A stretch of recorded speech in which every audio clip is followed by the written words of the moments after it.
No one really expects it this weekend. I expected it last weekend, and we didn't really get it. Now everyone's sort of looking towards rivalry Saturday or maybe conference championship Saturday, and I'm like, let's start with Michigan, Maryland. That's a noon kickoff on Saturday, and no one's talking about it because everyone's talking about Harbaugh. And Michigan's been obviously trending the right direction. Maryland has been trending the wrong direction. The line at FanDuel is 19.5 right now. Michigan favored by 19.5. And I ask this, and I'm going to paper pop on the question. Is Michigan immune to reality? Here's what reality is. This is the second leg of a back-to-back road stretch. It is sandwiched between your two biggest games of the year. You've got all the off-the-field stuff going on with your head coach. This game last year was very close. Maryland played them close. 34-27 was the final. Are you immune to all that? Because most teams would be impacted by that. The championship caliber teams, the ones that have got their you-know-what together in November, they sometimes can be immune, and it's Teflon. That stuff just bounces off of them. Let's see. I got a sneaking suspicion Michigan can take care of business here, maybe even emphatically, but let's see. I'm going to put a 4 on this, on the upset alert meter. What's my concern level? Not very high, 4, but at the same time, it wouldn't be the biggest shock in the world. You know, a quarterback who can push the ball down the field and baby Tua, it wouldn't shock me. It wouldn't be the biggest shock in the world if I turned over there late third quarter. Oh, we still got a ball game. Let's see. The next one is very interesting because if I were to ask you guys before you have checked the FanDuel odds, what do you think about Louisville, Miami? The you are what your record says you are crowd probably thinks Louisville's favored by 10 points, and they're not. Louisville is a short 1.5-point favorite at Miami. This is also a noon kickoff. Notice a trend here. You don't have to wait very long Saturday. The next one I'm going to talk about is also a noon kickoff. You don't have to wait very long Saturday to start potentially seeing some upsets brewing. I would call this a fortitude Saturday for Miami. Like Miami, the world's going to tell you you don't have anything to play for. You've always got pride to play for. You guys have shot your own selves in the foot, partly with poor decision-making in the Georgia Tech game, partly with turnovers in 2 other big games, or else you'd be in the thick of this ACC championship race. Well, as it turns out, you still got a shot to make a lot of noise. Tyler Van Dyke got benched. Emory Williams went down. You're reinserted. So make the most of it. You got a chance against one of the favorites now, or the favorite, co-favorite, to go to the ACC championship game, to show what fortitude you have. Fortitude is courage in pain or adversity. A lot of teams would lay down in this spot. Miami going to lay down, or are you going to play one of your best games of the year? I think they'll have success running the ball, even as Louisville has been really good against the run. I just don't think they faced enough high-caliber running attacks, and I think you'll see a higher caliber rushing attack with Miami this Saturday. I'm going to put an 8 on this one. I mean, the line's very short. It's 1.5. So I'm going to put an 8 on it. That's the upset alert meter for that one. What about Penn State? Without even knowing who they're playing, you assume this could be a really flat spot for them. No, it's fair to assume that, I guess. They're playing Rutgers.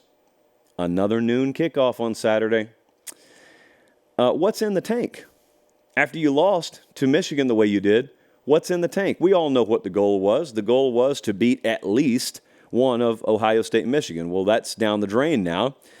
And I don't know, after they played Ohio State, the offense did eventually bounce back a couple of weeks later against Maryland. But what did we see last week? We saw complete ineptitude offensively. Now, here's what else we saw, which gives me a little bit of courage for Penn State this week, and that is they fired Yursich. They fired the offensive coordinator. Jaywan Sider, friend of this program, is going to have the play-calling duties this Saturday. So do they avoid a Schiano special? Greg Schiano they would love nothing more than to get this one because no one cares about the circumstances. If you're a 20.5-point favorite and Schiano and Rutgers take you down, no one cares that the air had been let out of your tires the week before. It is a huge, not a career-defining upset, but a big upset for him.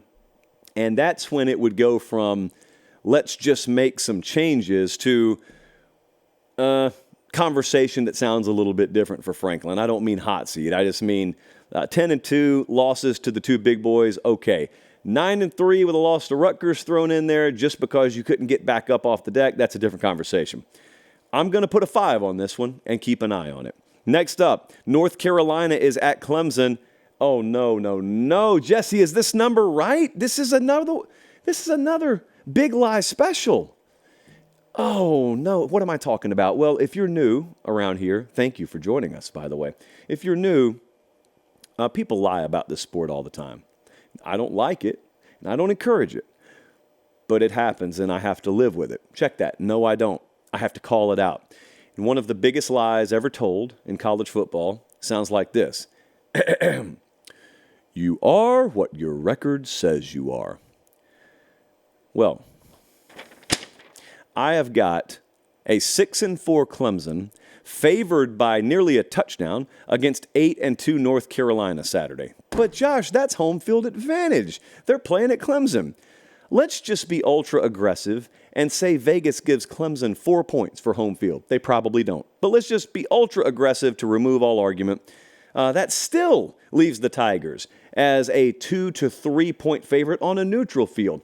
Does Vegas not know the records of these teams? You are not always what your record says you are in this sport. Having said that, this is an upset alert game. It's just the team that you think should be on upset alert is not the one on upset alert because the 6-4 team is the one that's favored by nearly a touchdown. There are some crazy 6 or 7 paragraph deep tiebreaker scenarios that could theoretically enter the equation if North Carolina pulls this off and if Louisville loses to Miami.